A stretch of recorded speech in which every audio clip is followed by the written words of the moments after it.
all those cameras just weren't working that day. The car in which they travelled to Luton is said to have contained explosive devices, but it's never been explained why the men would have left them there when embarking on a suicide mission. The devices were reportedly destroyed in controlled explosions. These photos appeared on ABC News in America, but for some reason they were never officially released in the UK. And then there is the forensic and DNA evidence apparently identifying the 4 men at the bomb sites, which again has never been presented to the public for proper scrutiny. And the fact that the police tell us that they have the evidence, and that it is convincing, unfortunately does not mean that they do, or that it is.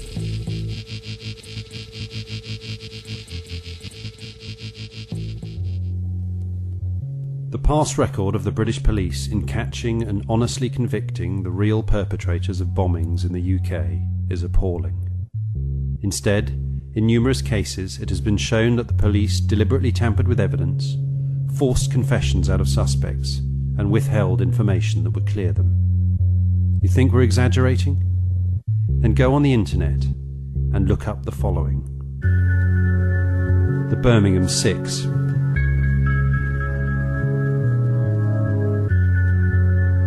the Guildford 4,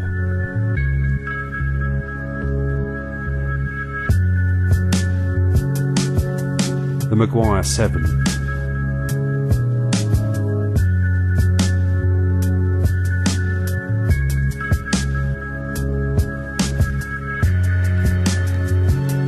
Judith Ward,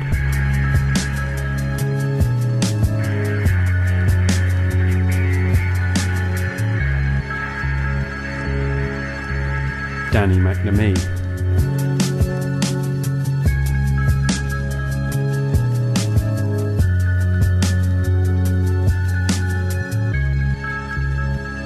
More recently, we have seen the police in action with the death of Jean de Menezes in Stockwell Station. Having killed an innocent man for no reason other than they thought he was someone else, who they also should not have killed, they responded to the outcry with a string of lies and deception.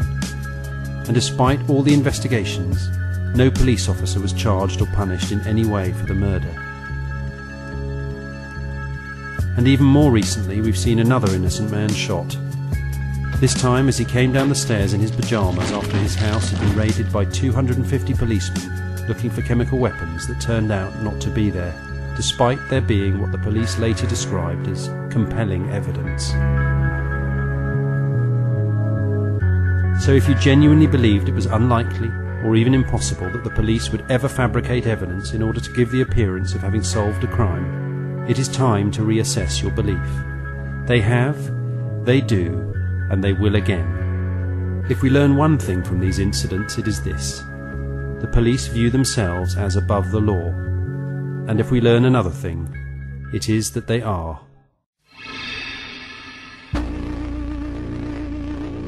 In the wake of the bombs, Britain has been left a changed nation. Already the country with the most surveillance in the world, the UK is set to move further towards a literal Big Brother society. Tony Blair said at the 2005 Labour Party conference, "We know we need strict controls in a changing world." Really, Tony? We know we need strict controls? Exactly who do you mean by we? The British public? The government and police? Or you and your friends? And how exactly are these strict controls going to stop potential terrorists being aggrieved by our foreign policy? And how would these controls have prevented the attacks in London? We have just been fortunate enough to see these strict controls in their true light during the latest terrorist threat, which played out across the UK like an Orwellian pantomime. On the 10th of August, 24 supposed terrorists were arrested. They were allegedly just about to blow up 10 planes in mid-air using liquid explosives, despite the fact they had no bombs, no plane tickets, and several of them didn't even have passports. With the threat apparently foiled, the terrorist alert level immediately went up to critical, indicating that a terrorist attack was still deemed imminent. In response to this insanity, the airports immediately introduced an absurd draconian policy regarding carry-on luggage. No liquids could be carried onto the plane. iPods, phones and even books were banned, and mothers were made to taste their baby milk to prove it wasn't explosive. Thankfully, our Prime Minister managed to depart for his family holiday in the Caribbean before the airport clampdown occurred. As Blair also helpfully explained at the Labour conference, ID cards, traditionally resisted by the public, would be introduced, again because he says they are necessary in a changing world. But every one of the 4 alleged 7/7 bombers would have legally had one, so what are they hoping to achieve with them? ID cards will have the same effect on preventing terrorism as licence plates have in preventing car crashes.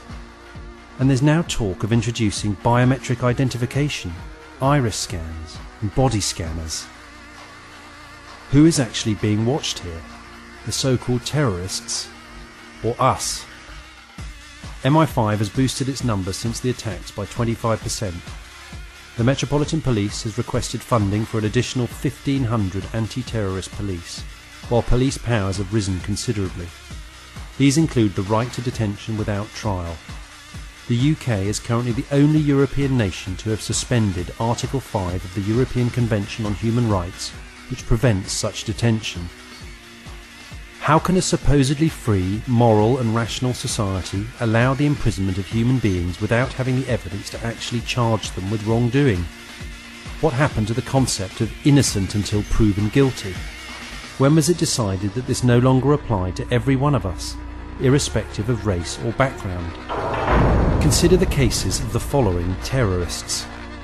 Walter Wolfgang, the 82-year-old pensioner removed from the Labour Party conference in September 2005 for heckling Jack Straw, and then, after he tried to gain re-entry, detained under the Terrorism Act. 80-year-old John Catt, stopped by police for wearing a t-shirt suggesting that Bush and Blair be tried for war crimes, searched under the Terrorism Act. Sally Cameron, arrested and held for 4 hours for walking on a cycle path in Dundee, under the Terrorism Act. Isabel Ellis Cockcroft, stopped and searched under the Terrorism Act, despite being 11 years old. Ian Blair said in a GMTV interview in February 2005, "I don't think people should distinguish crime and terrorism too easily." Think about those words coming from the Chief of Police. I don't think people should distinguish crime and terrorism too easily.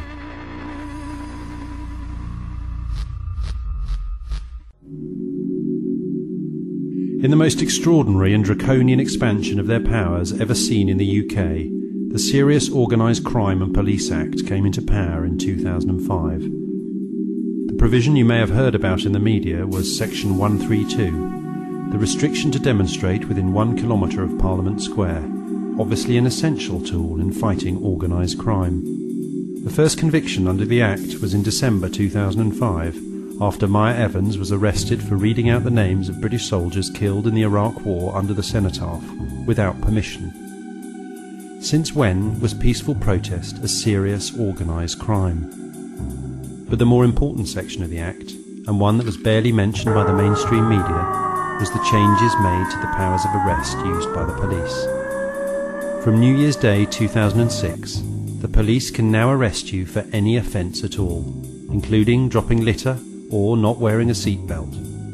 Indeed, according to the actual wording of the Act, the police can even arrest you, quote, to enable the name of the person to be ascertained. If you don't think they would ever actually do that, ask yourself why they would include it in the Act at all, if they were never going to use it. We are constantly told that the terrorists, especially the CIA-created Islamic group Al-Qaeda, are attacking our way of life and our freedom. But these transparently absurd claims are made only by our government, never by the terrorists themselves, who consistently cite very different and very specific grievances. And ironically, it's not the terrorists attacking our way of life, but our own government. Through the expansion of police powers and stringent anti-terrorist measures being imposed upon Britain, they are using our fear for our safety